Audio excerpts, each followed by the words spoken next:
Hey guys, welcome to my YouTube channel. This is probably gonna be my first video. Yeah, if the audio is kind of quiet, I apologize. My dad's home and I don't really want to be heard. So, if you're watching this, there is a very good chance you are coming from my Tumblr account. And yeah, so hi. Welcome, thank you. My name is Brittany. If you are coming from Tumblr, you probably know me as Caffeine and Crystals. It's me. And yeah, I just thought I'd do like a little get to know me Q&A thing to get started. And yeah, I've got some questions that you guys asked me here. I just figured I would get right into it. Yeah. First question is, how do you get into magic? Like, how did I get into it? And I got into it really, like, organically. Like, I got into it really slowly and naturally. And yeah, I started off just being interested in like crystals and healing, crystal healing kind of stuff, and that evolved into what I do now.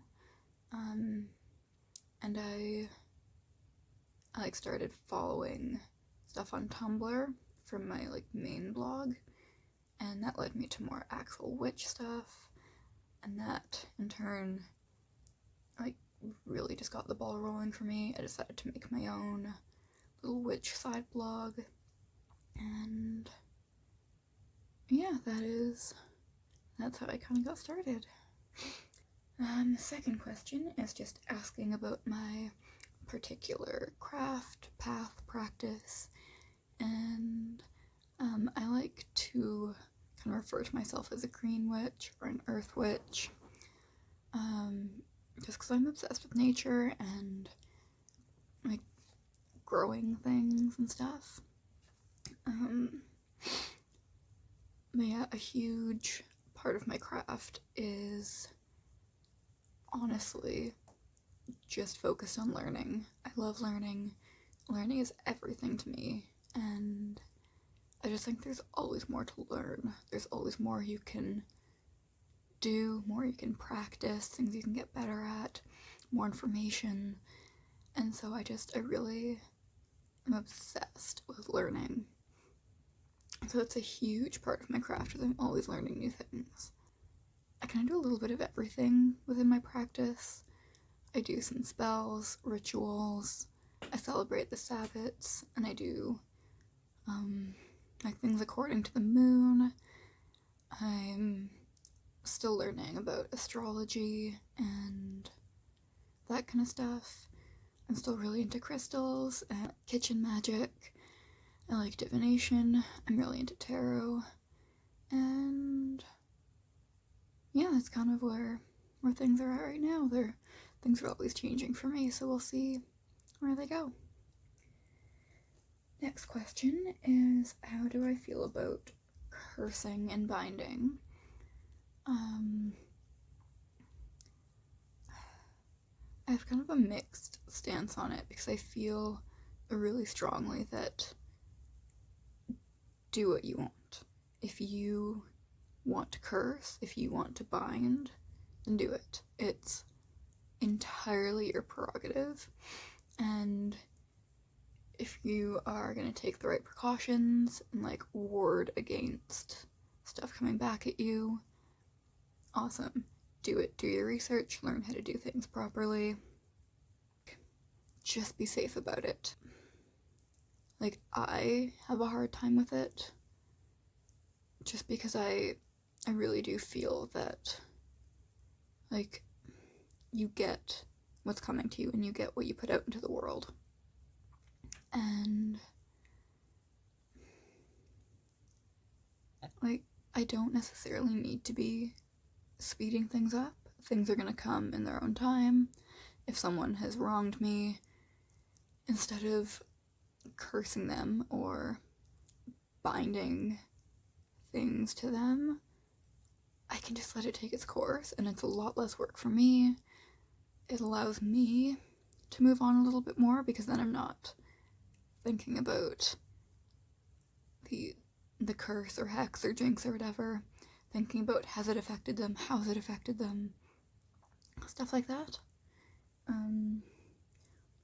So yeah, that's kind of my stance on it. It's also asked what my favorite form of divination is, and right now tarot, but I really want to practice like everything. I want to practice everything. I have a pendulum that I need to work on using that, and my best friend got me a mug that I think would work really well for tasseography, so I want to try that. Yeah, I want to try crystal ball gazing. I've done some like flame gazing, flame reading, I guess. I don't know if you'd count that as a form of divination or not, but that's something that I've done. But yeah, right now tarot is kind of my main girl, my main go-to. I was asked about good resources and book recommendations. So honestly, number one resource, Tumblr. I have found so much information, so much good information, so much useful information, so many master posts with links to things, so many helpful people who are just amazing. And as well, your local library is a really good resource. They've got, probably, depending on where you live, I don't know, my libraries have a lot of spirituality stuff that I was able to find stuff in, and the internet. When I have a particular like crystal or plant, herb that I want to look up, I Google it. I always Google it. And in terms of specific books, I find they're either really helpful or they're really niche and specific and like this is the right way to do things, which I'm not a huge fan of. Oh shoot, I don't think I have it here, but I have a book called In Focus Tarot by a man called Stephen Bright, and like it's the only tarot book I think I will ever need. It is so good. It is so thorough. It is so like specific about things, but also general, and like Stephen Bright's just a really cool guy. Connected with him on Instagram after purchasing the book, and he knows his stuff, and he's just a bang up dude, and the book is just so great. I highly recommend it. If you want to go over to my Instagram, which is, I think it's caffeine.and.crystals, kind of like my Tumblr. I post about it there quite a bit, so you can check that out. I'll probably link it in the description along with my Tumblr. But yeah, that's kind of my book resource recommendation. I had people asking about tarot, and I'm gonna need to make a whole other video just on that specifically, because I have so many different thoughts, and my own practice with it is really, I find, different than other people who I've chatted with. My deck that I use is actually by one of my favorite authors. Her name is Maggie Stiefvater. She wrote The Raven Cycle and the Scorpio Races, and like, I love that deck so much. And the more I've worked with it, the more I just absolutely love it. It is so good. I've really formed a bond with it, and my readings are just so accurate and so helpful. And for me, tarot is really about a conversation and introspection, like looking within. The cards act as a mirror to kind of show you what you've already got going on inside and what you already know. So that's kind of what I use it for, is, like, the cards don't have some, like, divine knowledge, but they reflect back what I've got and challenge me and make me think and remind me of things. So that's kind of my tarot experience. And a really big question that I really love is how have witchcraft and magic helped my mental health? And this is hugely important for me because this is how I got into it. And it was the fall and winter of 2015 were really, really bad for me. Really bad. I was really sick, really struggling. I had dropped out of uni. I had no direction, and kind of all I had was my mental illness as my identity. And then, yeah, end of 2015 going into 2016 is when I found magic and I found witchcraft. And like I said before, it started with crystals and crystal healing type things. And then I kind of latched onto that, and I latched onto that like as a coping mechanism. But then I also found witchcraft and found a new identity in that, and that was really helpful. So that was kind of my, like, awakening moment, I think. Yeah, it really saved me, and it gave me purpose. It gave me something to do. It gave me an identity. And now it gives me something to fall back on, something to reach inside of me for, and something to keep that spark and that light going. And yeah, I mean, doing self-care rituals and spells is super helpful. And last winter when I was going through a lot of stuff, it was comforting, and it was like a security blanket, and it was just something outside of myself to focus on, but also something within myself to focus on. And I know magic can be really tricky when all you've got is negativity, especially directed towards yourself.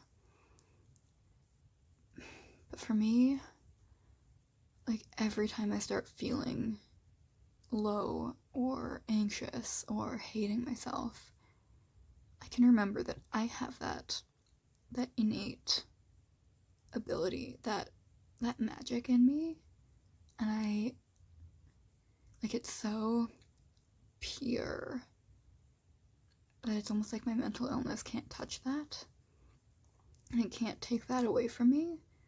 And so that's just a huge part of what I do and what keeps me going. And then I had a couple of other kind of more general questions. Advice for new witches: learn everything.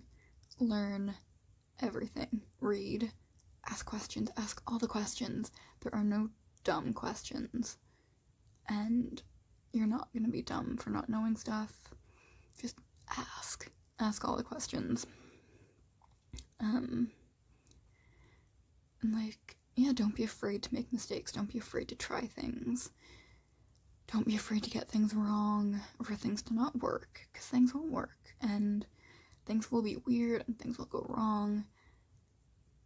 But you just gotta keep going, and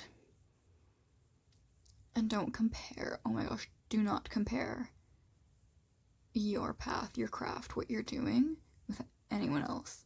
Your craft doesn't have to look like anyone else's. It doesn't have to be like anyone else's.